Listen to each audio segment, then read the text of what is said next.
Bueno, hola amigos, ¿cómo están? Ya hoy es el último día del año, 31 de diciembre del 2024. Estamos en los inicios de el fin del año. Antes que todo quiero desearles a mis familiares y amigos mis mejores deseos porque tengan una feliz noche de año nuevo hoy y que el año 2025 les traiga toda la salud, la prosperidad, la alegría y la felicidad que ustedes merecen por ser buenas personas y por ser buenos amigos y familiares. Ese es mi saludo de feliz fin de año y que reina la paz y la tranquilidad en sus hogares esta noche y todo el resto de ahora en adelante, donde quiera que se encuentren en el planeta. Y habiendo cumplido con esa necesidad de expresarles mis buenos deseos, voy a tomar el tema del año nuevo y voy a tratar de utilizar estos minutos de esta tarde maravillosa del 31 de diciembre para comentarles algunas de las vivencias que tengo de cada uno de estos 70 años de vida, en los cuales pues me debo acordar de unos probablemente 66 años nuevos he tenido yo. En mi infancia, y yo creo que en la infancia de todos los venezolanos de la época de los 50, recordamos algunos aspectos de la celebración del Año Nuevo. Y esta mañana me pregunté con la curiosidad de averiguar, bueno, ¿y cuándo comenzó esto del Año Nuevo? Bueno, desde que el hombre tiene uso de razón, ha visto observar el cambio de los días y las noches y el cambio de las estaciones.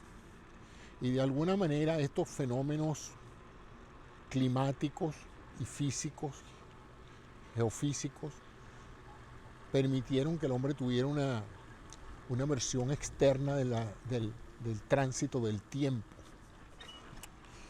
Y desde ese momento ha tenido una gran obsesión por medir ese tiempo. Además de que medir el tiempo nos permite hacer una serie de recursos científicos para calcular muchas otras cosas, como la velocidad, la aceleración, etc. O sea que es importantísimo, ha sido muy importante para la evolución de la especie humana ser capaces de medir el tiempo. Y tanto que en las culturas más antiguas ya había evidencia de que estos tenían calendarios, es decir, tenían una forma de registrar, de documentar el paso del tiempo en días, meses, que me imagino que fue una invención, los meses fue una invención en relación a los cambios de la luna, ¿verdad? Meses lunares, y luego pues el cambio de las estaciones y la renovación de un ciclo de nuevas estaciones sería el año, ¿no? O sea que el día era fácil de entender por el ciclo circadiano, la luz y la oscuridad, y luego los meses por los cambios de la luna y luego los años por los cambios de las estaciones, a repetición de los mismos inviernos, de los mismos veranos, de las mismas primaveras, ¿no?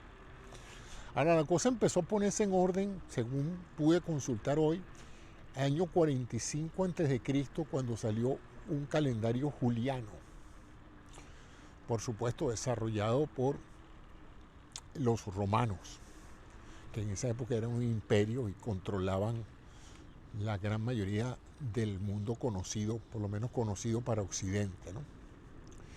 Y luego, en 1800 y pico, ya bajo el control y dominio de la Iglesia Católica, empezó el calendario gregoriano y ahí empezó a reconocerse el mes de enero como el primer mes de un nuevo año.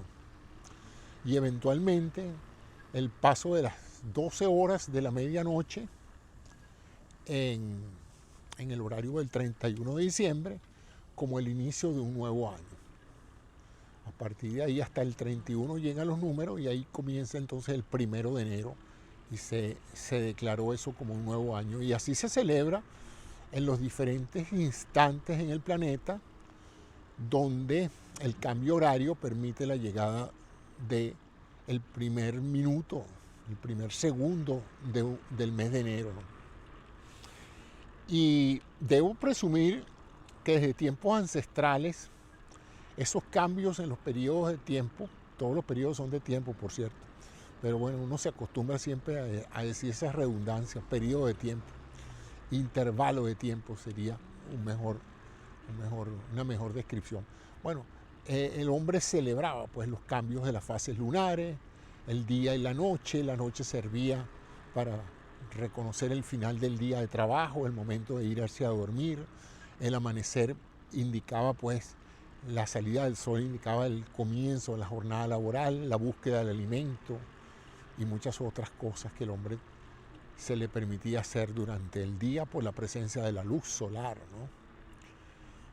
Una de las más grandes invenciones fue el descubrimiento de la luz, producto del fuego, para poder iluminar las noches, porque hasta esas épocas la noche dependía enteramente de la presencia o no de la luna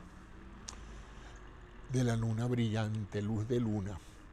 Bueno, y así cada cultura en cada época de la historia ha tenido sus ritos, sus rituales para marcar estos hitos en el calendario, y uno de los más importantes es el Año Nuevo. Pues en nuestra cultura el Año Nuevo tiene una importancia interesante. Desde un punto de vista legal, marca un nuevo año para efectos de impuestos, legislatorios, de todo tipo, legislativo quise decir. De tal manera de que en nuestra cultura tenemos el año occidental. Otras culturas tienen el año nuevo judío, el año nuevo chino, etc., ¿no? Hay diferentes culturas que todavía mantienen diferentes calendarios, pero para efectos prácticos, operacionales a nivel mundial, el que usamos todos para marcar el fin de un año y el comienzo de otro año comercial, por decirlo de esa manera, es el del calendario gregoriano, que marca, como les dije, el año nuevo el 31 un segundo después de las 12:59 segundos, entra el primer minuto del año nuevo. Bueno, voy entonces ahora a referirme a los recuerdos que yo tengo de los rituales que nosotros tenemos de Año Nuevo. En la Venezuela en la que yo crecí, el Año Nuevo es esencialmente una fiesta familiar. A diferencia de otras culturas donde es un día para celebrar la misma llegada del Año Nuevo, pero no es precisamente una fiesta familiar. Más familiar es la noche de Navidad o la celebración del día 25, el día que se celebra el natalicio de Jesús. Pero el 31 en muchas otras culturas es una fiesta, simplemente una gran fiesta donde la gente va a un local a bailar, a entretenerse y a brindar y a desear lo mejor y a tratar de estar en ese momento con la persona que uno considere más cercana. Si son sus padres, estar con sus padres; si son su pareja, estar con su pareja; si ya hay hijos, pues hay interés en estar con los hijos. Pero tradicionalmente en Venezuela la celebración del Año Nuevo tiene dos fases. Bueno, en realidad tiene tres fases. La fase preparatoria, que es lo que se hace durante todo el día 31. Esa es la fase de preparar la cena de Navidad. Esa es la fase donde todo el mundo está calentando las hallacas que se hicieron durante la temporada navideña, preparando los jamones, preparando el pan de jamón, un ritual culinario relativamente nuevo en la historia venezolana, traído por los emigrantes, no sé si españoles o portugueses, pero que se incorporó rápidamente al menú de la Navidad y del Año Nuevo, e incluye pues el pan de jamón. Hay cualquier cantidad de recetas del pan de jamón, como hay cualquier cantidad de recetas de la famosa hallaca, que aquellos que siguen a los venezolanos sabrán que nosotros tenemos gran pasión por esas tres cosas, ¿no? Bueno, por cuatro. La arepa, como el pan nacional diario; la yaca como el plato madres navideño, el pan de jamón como la celebración de nuestra diversidad, eh, ¿cómo diríamos? Migratoria, vamos a ponerle ese nombre, nuestra diversidad migratoria, y el cachito de jamón como una fuerte comida rápida que se alterna junto con la arepa para surtir las calorías necesarias de un momento a otro. Esas son 4 componentes de la dieta venezolana que en general son muy de nosotros, ¿no? Entonces esa etapa del 31 de diciembre se pasa en preparativos, en la cultura, en la época en que yo viví en Venezuela durante mis primeros 20, 25 años, porque yo llego a los 50 años habiendo vivido 25 años en los Estados Unidos, 25 años en mi país natal de Venezuela. O sea, mitad y mitad, pues. Ahora tengo más tiempo viviendo en los Estados Unidos que viviendo en Venezuela, pero para esa primera etapa de mi vida en Venezuela era muy importante que para el Año Nuevo se estrenara ropa nueva. Es decir, uno no podía o no debía recibir el Año Nuevo vestido con la ropa del año viejo. O sea que uno preparaba un conjunto de pantalones, camisas, medias y ropa interior que fuera nueva. Y en el caso específico de las damas, había un mito, y todavía existe, de que la ropa interior debe ser de color amarillo. Nunca he podido entender por qué ese color, pero ciertamente para las damas era importante tener una prenda íntima, particularmente lo que nosotros conocemos como la pantaleta, debería ser amarilla. En el caso de los hombres era esencialmente estrenar cualquier cosa, podía hacer todo el juego completo, zapatos, medias, interiores, pantalón, camisa, traje. Hay gente esa gente que tenía de una u otra forma un traje muy formal, lo dejaba para eventos muy ocasionales y para recibir el Año Nuevo. Había que recibir el Año Nuevo bien vestido, porque la premisa es que el Año Nuevo debe traer prosperidad material. Y si uno va a recibir un año que trae prosperidad, uno debe estar vestido de acuerdo a esa expectativa. Entonces uno preparaba toda su ropa y había una gran anticipación a pasar el Año Nuevo con ropa nueva. Luego las mujeres iban a la peluquería o empezaban a arreglarse, porque la idea era estar todas muy atractivas, porque eso también era un día de fotos. Era un día en que se iban a tomar las fotografías de Año Nuevo y todo el mundo quería salir bien en las fotos. Entonces a la gente le daba un gran respeto en la tradición venezolana a lucir bien. A los venezolanos, culturalmente, por lo menos la parte de historia que me tocó a mí, nos gustaba salir bien en las fotos. Eso no se veía bien, que si uno le iban a tomar una foto, uno estuviera despeinado, mal arreglado, mal vestido. No sé qué capricho tuviéramos nosotros. De hecho, cuando empezamos a viajar al exterior nos dimos cuenta, porque uno piensa que todo el mundo es como uno, pero uno entra a otras culturas donde no le dan prácticamente ninguna importancia a la apariencia personal durante esa fiesta de Año Nuevo, pero para nosotros sí era muy importante lucir eso. Por otro lado, los caballeros estaban preparando todo lo que tenía que ver con la parte del consumo de licor, sea cual fuese el licor que se consumiera dependiendo del estatus socioeconómico de la fiesta.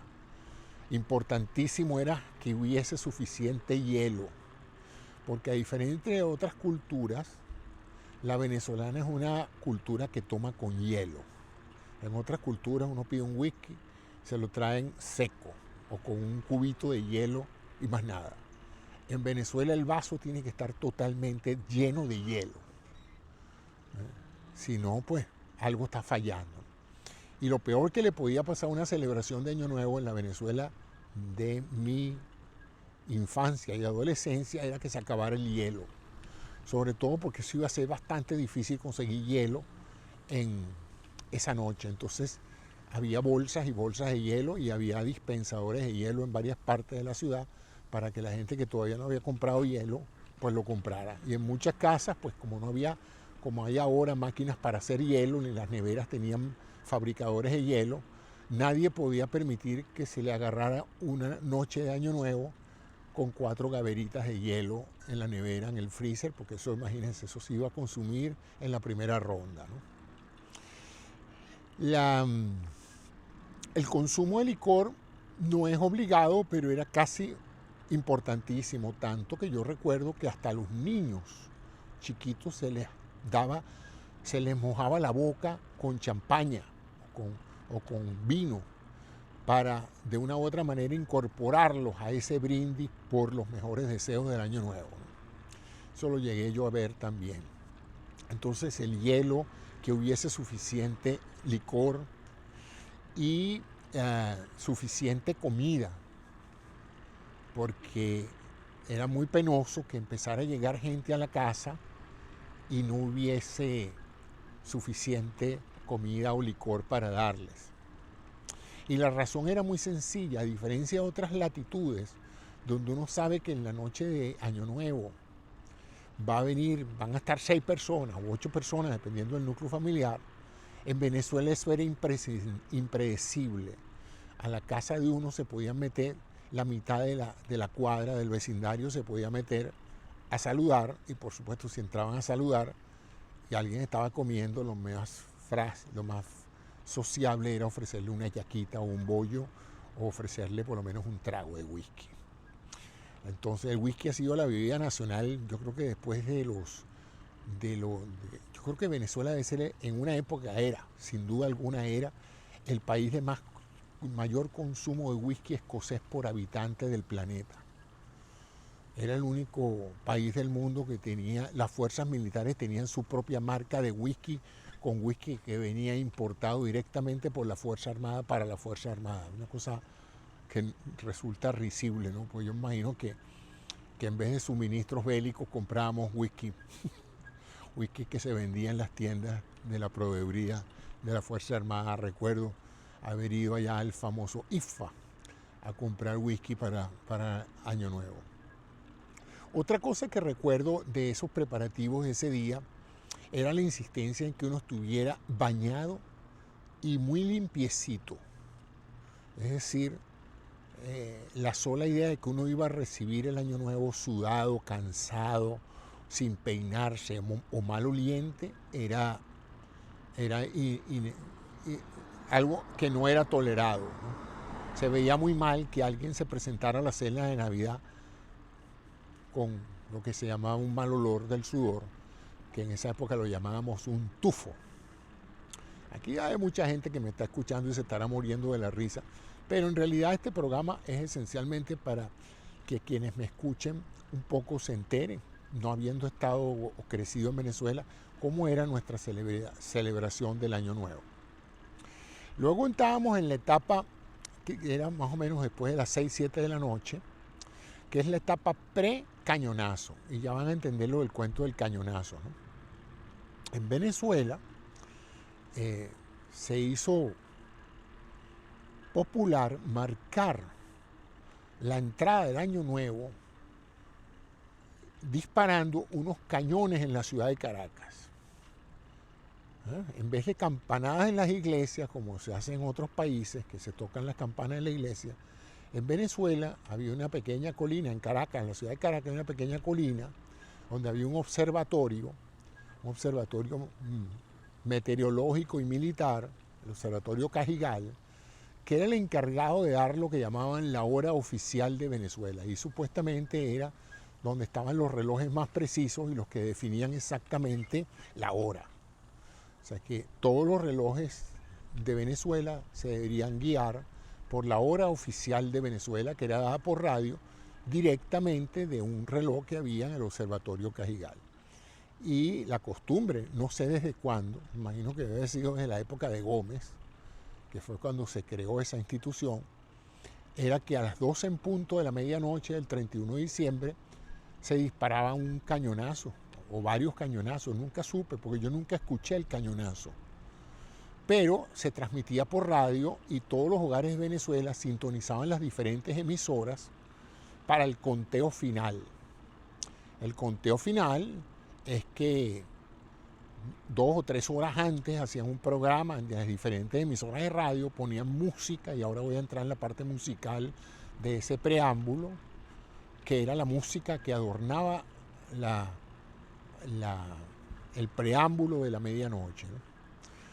Venezuela, a diferencia de otros países donde yo no he visto eso, hay una vinculación enorme de un sagrado matriarcado alrededor de la fecha del 31 de diciembre. En otras palabras, todo el mundo quiere estar con su mamá, celebrar con su mamá o añorar a su mamá. Rara vez vi yo alguna pieza musical o alguna mención a que extraña a alguien a su papá la medianoche del 31. Todo el mundo quería estar con su mamá, de manera que las mamás gozaban de una popularidad enorme a esa hora, porque todo el mundo quería celebrar el año nuevo al lado de su madre. Como les digo, algo muy venezolano, porque en otras partes del mundo eso no es tan relevante. El hecho de que la medianoche te agarre a ti abrazado de tu madre, eso no era tan relevante. En Venezuela sí. Y hay una enorme cantidad de canciones venezolanas y de versos y de elementos alegóricos a la madre en ese momento de la medianoche. Y además de eso, a diferencia de un toque celebrativo, yo recuerdo que en esos minutos o horas antes había una gran añoranza por los que no habían llegado vivos a esa fecha.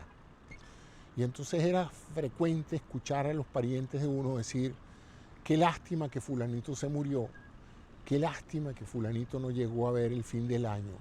O sea que de una u otra manera había un gran reconocimiento a aquellos que se quedaron atrás, pues, que no llegaron a, como se puso de moda en una época, se puso de moda la frase matricular. Matricular era pagar todos los años la matrícula del automóvil. Y entonces se puso muy de moda la frase: fulanito matriculó el 2023, el 2024, pero no llegó a matricular para el 2025. En otras palabras, no llegó vivo al 2025. Y era común también, si uno pasaba la medianoche en 2025, uno celebraba que uno ya matriculó el año nuevo, ¿no? Eran de esas cosas que son idiosincráticas, ¿no?, de la cultura venezolana. Entonces estaban todos esos preparativos, la gente poniéndose bonita, arreglándose el cabello, arreglando la mesa. La mesa tiene una importancia tremenda en la cultura del Año Nuevo, ¿no? Porque van a venir las visitas, entonces se saca el mejor mantel, un mantel que no han tocado en todo un año, porque ese mantel es un mantel muy fino que trajo la tía de España o de otra parte, y lo guardaron para el mantel del Año Nuevo, para recibir el Año Nuevo con un mantel nuevo. Se sacan las mejores copas, se sacan los juegos de cubierto esos que le regalaron durante el matrimonio. Esos solo se sacan en ocasiones especiales, y el Año Nuevo es una ocasión especial, ¿no? Y cada uno que ha preparado algo en esa noche hace alarde, ¿no?, de su pan de jamón, de su jamón, de sus postres, de su pan de jamón, yo qué sé. Cada uno trae su cuestión. Y ahí empieza a llegar la familia. La celebración del Año Nuevo en Venezuela es una celebración, la que yo recuerdo en mis primeros 25 años, como les dije, desde el año 54 hasta el año 90, por ejemplo, que celebré Año Nuevo en Venezuela. Era una celebración de puertas abiertas. ¿Sí? Las casas estaban con la puerta abierta, con las ventanas abiertas. Usted pasaba y veía a la gente celebrando adentro, y si le provocaba o le parecía que la estaban pasando bien, usted tocaba la puerta, decía: gente de buena voluntad, y entraba, y inmediatamente alguien salía asomado sin saber si usted era familiar o no. Le decía: ¿quieres un whisky? ¿Quieres comerte algo? Pasa para que saludes a fulanito. Y inmediatamente se producía una camaradería. Eso era muy factible porque acuérdense que estos eran barrios o urbanizaciones donde todo el mundo se conocía. Entonces, en realidad pasaba eso, que los vecinos con toda confianza pasaban a saludar, y entraban, y uno se metía también en la casa de los vecinos, no era que nada más en la casa de uno se metía, uno salía y la gente decía, voy a dar la ronda era que iba a dar la vuelta al vecindario a saludar a la gente amiga y a desearles que tuvieran un fin de año. Sin embargo, a medida que se aproximaba la medianoche, salía todo el mundo para su casa, porque eso de agarrar el año nuevo fuera de la casa, si la casa estaba preparada para eso, era una falta de, de disciplina familiar. O sea, si los hijos que tenían que estar con la mamá se iban para casa del vecino y a las 12 en punto sonaba el cañonazo y los hijos no estaban allí para abrazar a su mamá, esos eran unos malos hijos, porque los padres se hacían el cargo de que ellos deberían estar allí con sus hijos para recibir el año nuevo. Después que pasaba esa celebración, se podían ir para cualquier fiesta y para cualquier parte que quisieran. Los padres ya mayores se iban a dormir y los hijos se iban a rumbear. Los primeros 25 años de la vida que yo tuve fue así. Creo que todavía es así.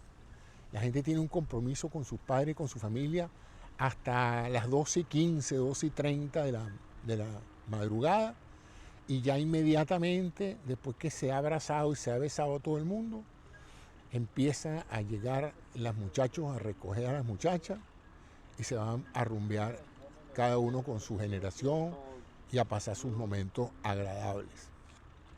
Eso crea de mi época dos grandes peligros de la medianoche del 31 de diciembre. Las horas entre las 10 y la medianoche, porque todo el mundo anda apurado por llegar a tiempo a su casa o a la reunión donde lo invitaron a recibir el año. Entonces hay mucho tráfico y todo el mundo anda no solamente apurado, sino bajo los efectos del alcohol. Entonces un horario muy peligroso entre las 10 y las 12 de la noche. Salir en Caracas en ese horario era peligroso porque, como les dije, había mucho tráfico y todo el mundo iba por lo menos entonado, que es como cuando nosotros llamamos a alguien con el que se ha tomado un par de copas de alcohol. Y lo mismo pasaba después de la 1:30 hasta las 3, 4, porque entonces era la gente que salía ya de haber celebrado con su familia y se iba a las rumbas, es decir, a las casas de los amigos, ya no a celebrar el año nuevo como tal, sino a rodearse de los amigos y a bailar y a celebrar y a consumir licor. O sea que estamos hablando de una fiesta de dos etapas, una etapa familiar, digamos, de 8 a 12 y una etapa personal de 12 hasta el amanecer, ¿no? Esa es la añoranza que yo tengo de esos primeros años, donde uno ocupaba diferentes roles, ¿no? Cuando uno era un niño, pues uno era simplemente un observador y el trabajo de uno era el entusiasmo de vestirse con las prendas de Año Nuevo y la llegada de primos, de tíos. Venezuela tiene la Venezuela de entonces tenía un gran concepto familiar. Yo no me di cuenta de eso hasta que una vez me preguntaron a alguien, porque yo hablaba mucho de mi primo me dijo, mi primo hizo esto, mi primo hizo aquello, y alguien me dijo, oye, pero tú sí tienes primos, tíos, siempre hablas de tus tíos, de tus primos. Y fue que me percaté de que para la Venezuela de entonces, y voy a hablar así siempre, la Venezuela de entonces, tenía un hábito que no lo he visto en ninguna otra parte del mundo. Y es que los mejores amigos de tus padres, cuando te los presentaban, no te decían, este es mi amigo fulanito o esta es mi amiga fulanita, sino que te decían, este es tu tío fulanito y esta es tu tía menganita. Era como una forma de darle familiaridad a alguien que mis padres querían mucho o que le tenía mucha confianza. Entonces uno crecía con la sensación de que uno tenía muchísimos tíos, porque uno no lo obligaban, pero le decían, este es tu tío, y uno de ahí en adelante, uno hablaba del tío José, el tío Ramón, el tío el tío aquel, el tío Luis, el tío Pedro, todo el mundo era tío, ¿no? Y por supuesto, cada uno de esos tíos tenía hijos, y cuando le preguntaban a uno, o se los presentaban a uno, uno decía, ese es mi primo, o mira, ustedes son primos, acuérdense que ustedes son primos. Entonces, si ustedes lo toman de esa manera, usted tenía 3 tíos reales, y digamos que 6 tíos protocolares, ¿no? y por supuesto igual número de primos, ¿no? Entonces era muy común eso. No sé si todavía se presta, pero yo sigo llamando a muchas personas con las cuales no tengo ningún parentesco de sangre directo, los llamo primos, y a muchas personas que fueron de la misma generación de mis madres, las llamo tías o tíos. Así crecí y así son mis tíos. Y así los tratamos y así nos trataron ellos. O sea, cuando ellos se acercaban a nosotros, nosotros le pedíamos la bendición, que ya como ustedes saben, si conocen a un venezolano, saben que todos los venezolanos pedimos la bendición y damos la bendición. Eso es un fenómeno que yo creo que hasta los judíos venezolanos piden la bendición y dan la bendición. Y no sé los musulmanes y sirios y otros grupos árabes que están ahí, pero estoy seguro de que por lo menos tendrán el hábito o la tentación de decir Dios te bendiga. Cualquier Dios, pero Dios te bendiga. Entonces es una cuestión muy natural, es casi que un reflejo. Si uno le preguntan algo, le presentan un tío, un familiar, uno dice bendición. Ya es un hábito, ¿no? Y se mantiene. Yo creo que los hijos de los venezolanos en cualquier parte del mundo, aún en estas etapas de la diáspora, tienen o han adquirido el hábito de pedir la bendición. Me parece muy lindo esa tradición venezolana. Entonces, ese día se celebra eso. En cuanto a la cena se hace en dos estilos. Hay gente que come antes de las 12 y a las 12 brinda. Entonces a las 10 de la noche se sirve la comida, la gente come y se prepara para recibir el año. ¿Qué es prepararse para recibir el año? Primero estar en la cercanía del grupo, porque se supone que a esa hora usted va a tener que abrazar y a besar a todo el que esté a su lado, lo conozca o no lo conozca. Eso es lo que se espera. Y si usted está ahí, aun cuando usted sea mujer o hombre, usted se le va a acercar a alguien y le va a tender un abrazo. Y si a lo mejor le atrae de alguna u otra manera, le va a estampar un beso en el cachete, porque eso no se considera algo inapropiado, abrazar o besar a un extraño en la noche de Año Nuevo. En Venezuela, en una casa. Para esa época no era muy común que la gente recibiera el año en un club o en una fiesta aparte, en un local comercial. Eso no se veía mucho. La gente que iba a esos lugares era gente que no tenía familia o gente que no tenía un hogar en realidad donde fuese, digamos, factible la cena de Navidad, la cena de Año Nuevo, perdón. Ese era un ejemplo. La otra era la familia que tomaba y tomaba y tomaba hasta la medianoche, celebraba el Año Nuevo y después de celebrar el Año Nuevo era que servían la comida. Yo tuve las dos experiencias, ¿no? La de comer temprano y la de comer después de las 12. Había un gran interés en que los niños no se durmieran temprano, porque un padre responsable tenía que abrazar a sus hijos a las 12 de la noche. Tenía que recibir el año con sus hijos y con sus hijos alertas, conscientes. Yo vi situaciones donde a uno lo levantaban de la cama porque faltan 5 para las 12 de la medianoche. O sea que es interesante esa necesidad de los venezolanos de estar juntos a esa hora. Era como que si iba a pasar algo y sea lo que sea que va a pasar, que nos pase a todos juntos. Después, años después, cuando emigré a otros países y he estado en algunas celebraciones de Año Nuevo en otros países, me he dado cuenta de que eso no es tan fuerte como en el caso venezolano. Ni la alegoría a la madre, ni la necesidad de estar junto a los hijos, etc. Otra tradición, si los hijos no podían estar presentes durante la llegada del Año Nuevo, los primeros minutos de celebración del Año Nuevo, era el estar pendiente del teléfono.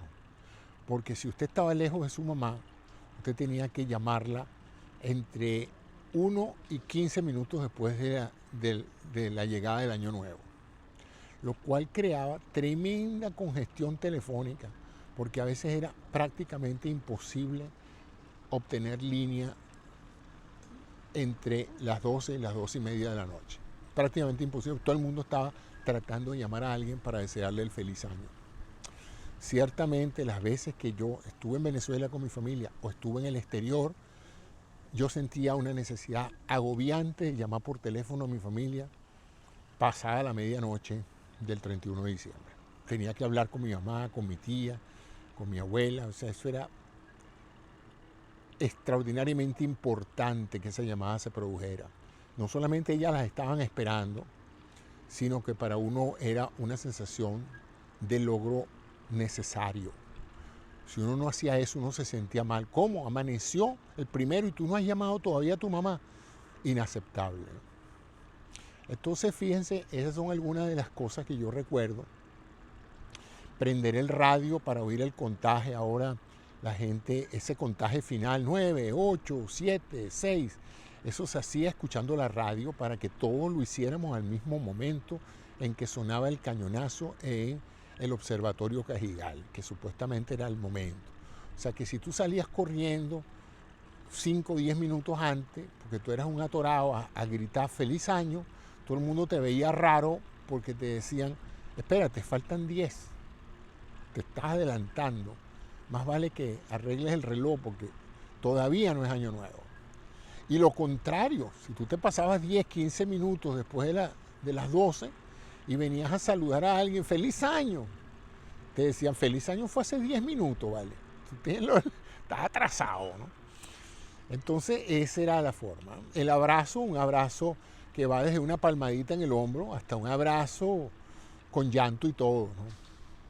Y llanto, como dije, por el recuerdo de los que no estaban allí, de los que estuvieron en un momento, las personas que han perdido seres queridos ese año, lo sienten mucho en la llegada del año nuevo, ¿no? Porque todos hubieran querido que estuvieran allí sus seres queridos que no, que se fueron ya, ¿no? Entonces esa era otra cosa que caracteriza el año nuevo venezolano. ¿Qué más se me ocurre recordar de eso? Bueno, no, las puertas abiertas, salí a la casa del vecino, el humor venezolano, las gaitas mezcladas con aguinaldo, ¿no?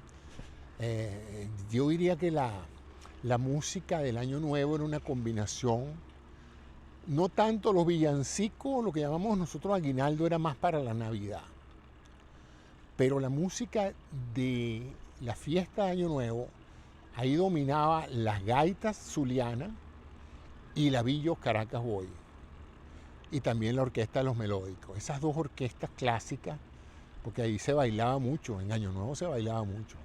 Todo el que quería hacer un ligue, como dicen los españoles, todo el que quería levantarse a alguien esa noche, tenía que esperar llegar allí a la casa donde estaba la persona que te gustaba, y en la primera de lance era perfectamente válido sacarlo a bailar, abrazarlo y darle un beso de feliz año nuevo, ¿no?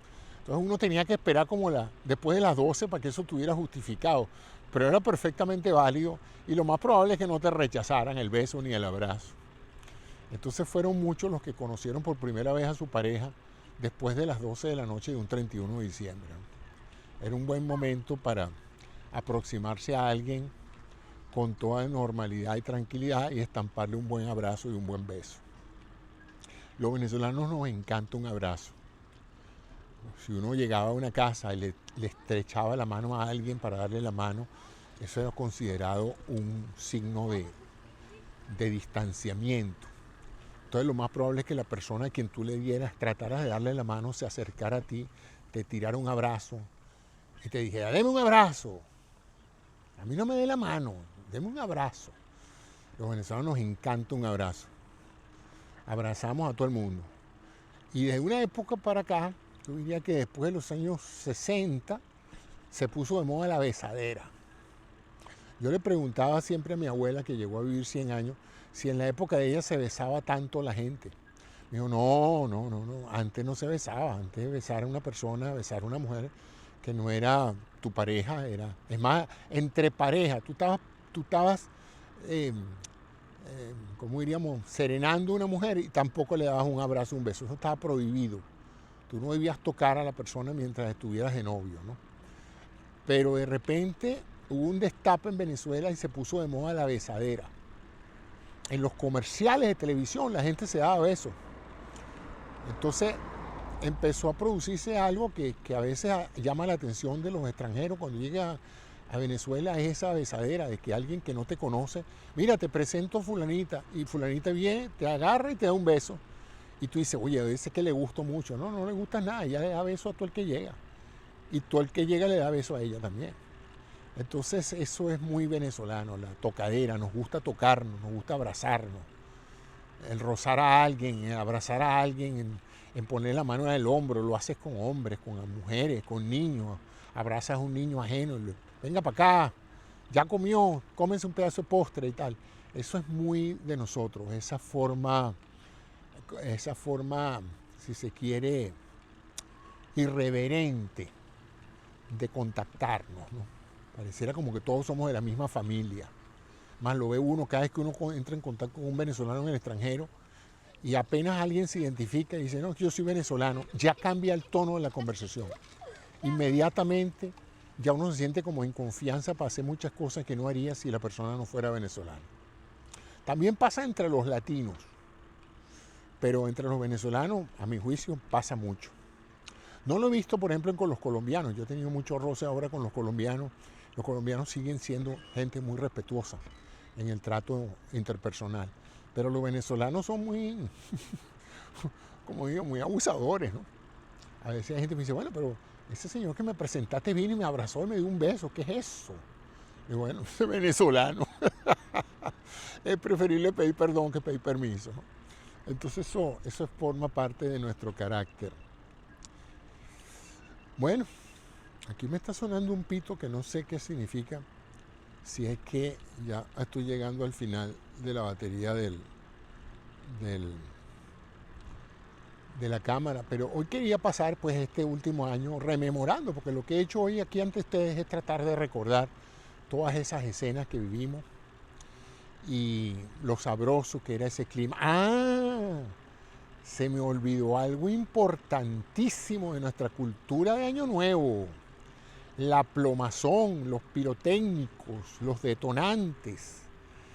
Esa noche, que es también común a muchas otras culturas, la celebración incluye el explotar detonantes, lanzar cohetes, prender luces de bengala, usar saltapericos, triquitraquis, tumbadores. Y ahora más recientes, pues hay esos que llamaban antes tumbarranchos, que es un petardo de mayor, un explosivo de mayor potencia. Supuestamente debería ser capaz de tumbar un rancho entero cuando explota, tumbarrancho. Y después de una época fui a Venezuela y decían, ya tú compraste tu Bin Laden. Y yo no sabía a qué se referían. Y estaban hablando pues de un explosivo que lo llamaban Bin Laden, con ese tradicional humorismo de los venezolanos de ponerle cada nombre a las cosas. Pues sí, entonces, después con la activa armamentazón que se armó, cuando yo era joven entre los 6 a los 18 años, sí, yo rara vez veía armas en una casa. No era común que el venezolano de clase media tuviera armamento. Pero yo no sé si fue con el comienzo de la delincuencia que la gente empezó a armarse y empezaron también a aparecer armerías y cualquiera podía o tener un permiso o no tener permiso de ir y comprar una pistola.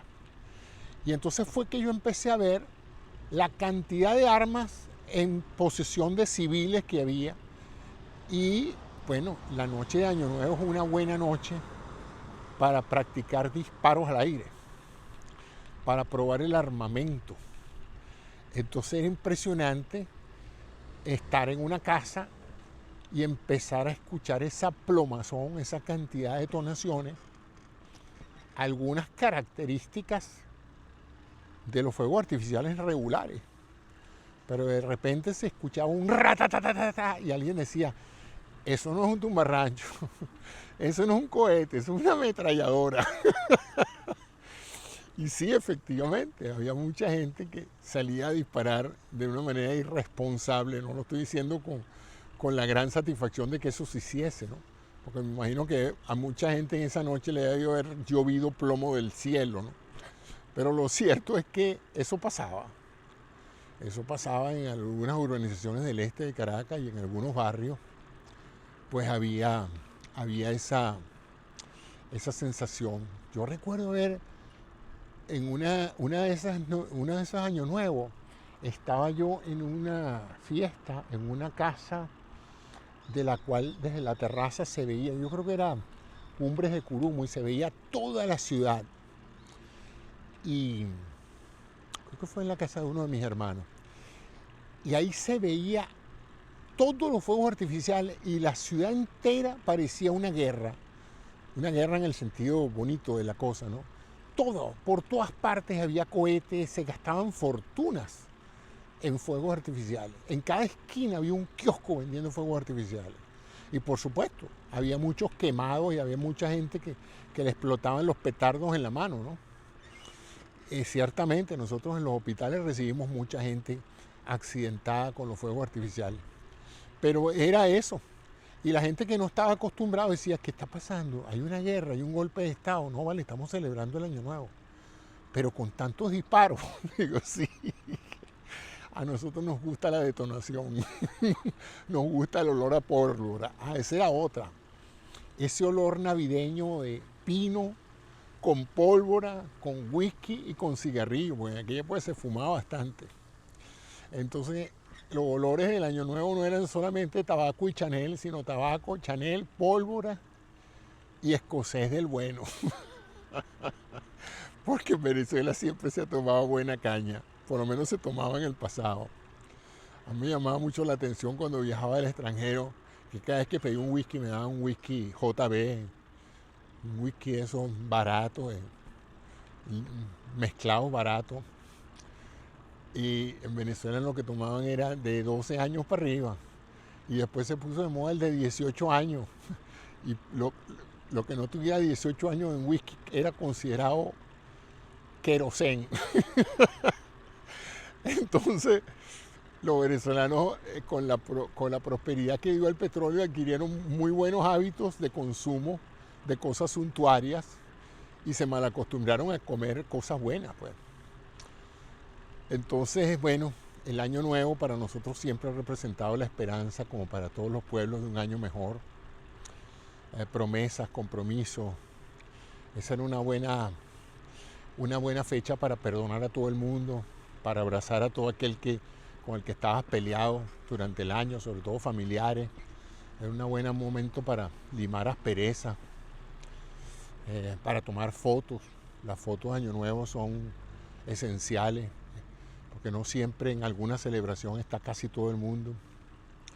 Y ya cuando tuve la oportunidad de irme, empezaron a sufrir las familias venezolanas el dolor de no estar todos juntos un año nuevo, una fiesta de Año Nuevo, porque los hijos estaban fuera, estudiando primero y ahora emigrando completo, ¿no? Yo recuerdo mi primera Navidad y Año Nuevo estaba yo en Boston, estudiando, año 79. Y por supuesto en la Navidad llamé a Venezuela para saludar a mi mamá y a mi familia en la Navidad. Y bueno, como era de esperarse, yo estaba en una fiesta de Navidad.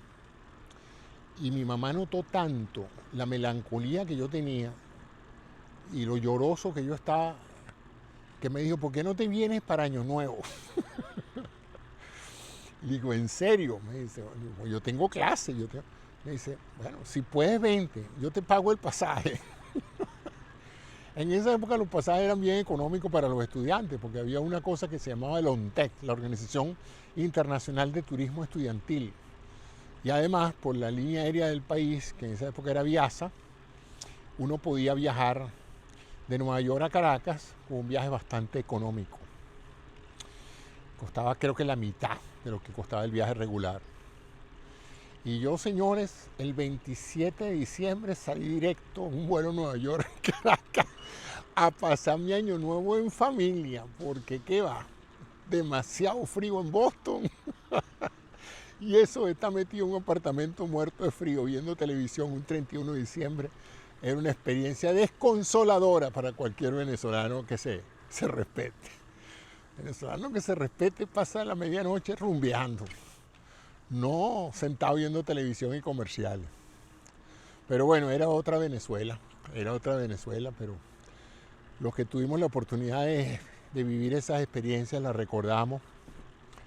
Y después, bueno, fueron las reuniones de los venezolanos en el extranjero. También recuerdo muchas navidades que yo pasé con 3 o 4 compañeros de clase sentaditos en un piso sin sillas porque no habíamos tenido cómo comprar muebles.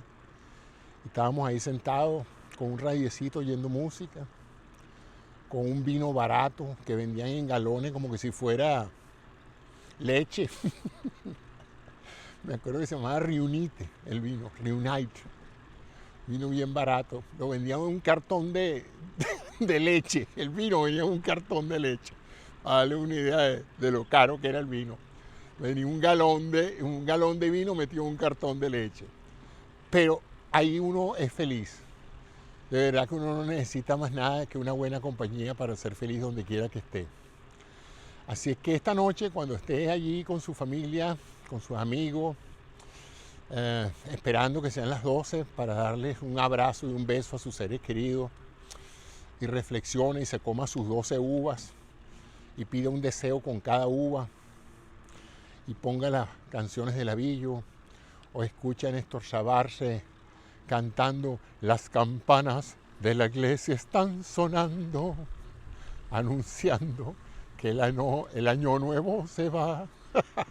Bueno, esas son las canciones que se tocaban en esa época en la Venezuela de mi infancia.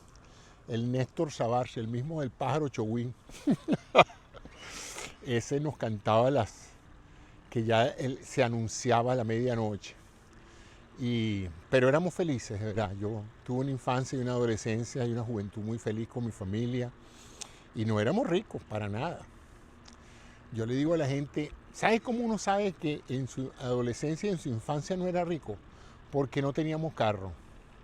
Yo diría que ahora que yo vivo aquí es que me doy cuenta de que una de las cosas que más marca la diferencia de la clase media es la disponibilidad de un automóvil.